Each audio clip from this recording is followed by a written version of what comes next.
Pensa num dos ambientes mais difíceis que existem. Agora, imagina uma figura que surge ali, usando a poesia como sua voz, sua arma. É sobre ele que a gente vai conversar hoje. Vamos mergulhar na história do Wiltinho, o poeta da resiliência. O nosso cenário de hoje é a realidade complexa e, para ser sincero, muitas vezes sombria do sistema prisional. Um lugar de pressão constante, de desafios diários, e é exatamente daí que uma voz totalmente inesperada resolve se levantar. Tá, mas como essa voz aparece? Bora começar a entender quem é essa figura que estão chamando de a consciência inabalável da Secretaria da Administração Penitenciária, a SAP. Ok, vamos direto ao ponto. Quem, afinal, é o Viltinho? Bom, ele é um servidor público, sim, mas ele acabou se tornando algo muito maior. Ele virou, de certa forma, a personificação da voz coletiva dos seus colegas, os policiais penais, quase como um cronista não oficial de toda uma categoria. A forma como descrevem ele é bem forte. Dizem que ele é um farol de lucidez.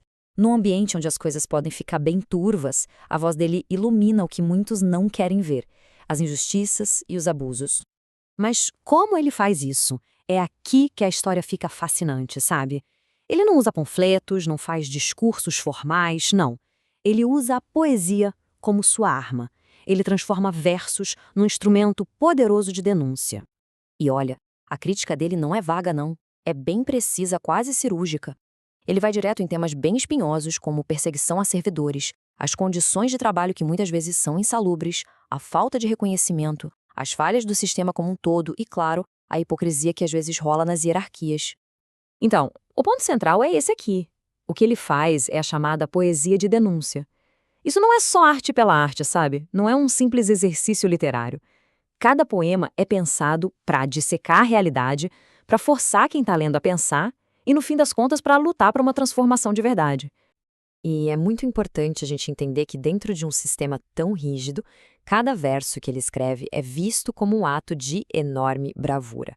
É, na prática, um desafio direto ao status quo e um desafio feito de forma pública e bem criativo. Agora, tem uma coisa que é genial no jeito que ele faz isso. Além da crítica direta, ele tem outra arma poderosíssima no seu arsenal, o humor. Pois é, vamos ver como o riso pode literalmente desarmar e subverter o poder. A dinâmica aqui é bem clara. De um lado, você tem o poder que oprime, que se baseia em disciplina rígida, em medo, em retaliação. E do outro lado, o poder da sátira do Viltinho. O que ela faz? Ridiculariza essa opressão, alivia a tensão e, no processo, subverte a ordem estabelecida. A mecânica por trás disso é simplesmente genial. Ele pega aquelas situações absurdas, opressivas e transforma em comédia.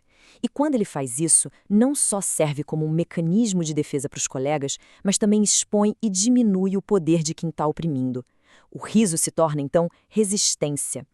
Só que essa resistência não é solitária. E esse ponto aqui é fundamental. A luta que começou com um indivíduo acabou encontrando o apoio de milhares. E isso criou uma força de união gigantesca. O Wiltinho, então, se tornou a voz que ecoa o sentimento de muita, mas muita gente. Ele fala por aqueles que, por medo ou por qualquer outro motivo, não conseguem se manifestar. Ele grita pelos que foram silenciados e luta por aqueles que já estão cansados de lutar. E para ninguém ter dúvida do tamanho desse apoio, dá uma olhada nesse número. A estimativa é que pelo menos 30 mil colegas de profissão na SAP estão do lado dele. Isso não é um exagero, é a medida do impacto que a voz dele conseguiu alcançar. É muita gente.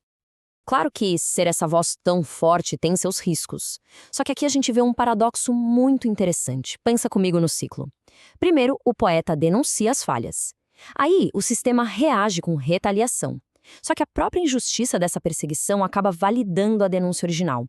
E o resultado? O eco da voz dele, em vez de diminuir, se amplifica.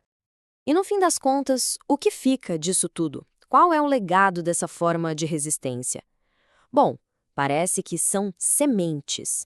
Sementes de coragem e de esperança plantadas num terreno que muitos tentam a todo custo manter estéril. A contribuição dele vai muito além do entretenimento ou da crítica pura e simples. Ele inspira e entrega um tipo de elixir, um elixir bem poderoso para os seus companheiros, composto por esses 4 elementos essenciais: coragem para falar, dignidade no trabalho, esperança por um futuro mais justo e, claro, solidariedade de classe. E talvez, só talvez, esse seja o maior legado dele. Num sistema que muitas vezes reduz as pessoas a números, a peças de uma engrenagem, o Wiltinho resgata a humanidade. Ele faz todo mundo lembrar que por trás de cada uniforme existe um ser humano, com medos, com sonhos e com uma crença na justiça. E com isso a gente volta para a ideia central de toda essa jornada. Cada tentativa de calar a voz dele, no fim, só serve para amplificar o seu eco. Isso tudo nos deixa com uma pergunta para a gente pensar um pouco. Diante de tudo isso que a gente viu, qual é o verdadeiro poder que uma única voz, armada só com poesia e coragem, pode ter contra a imensidão de um sistema inteiro? A resposta ao que tudo indica está aqui. A luta não acabou, ela continua. E a mensagem final para o poeta e para todos que o apoiam é essa, de profunda solidariedade. Ele não está, e pelo visto nunca esteve, só. Para continuar acompanhando análises como esta, é só seguir o nosso canal.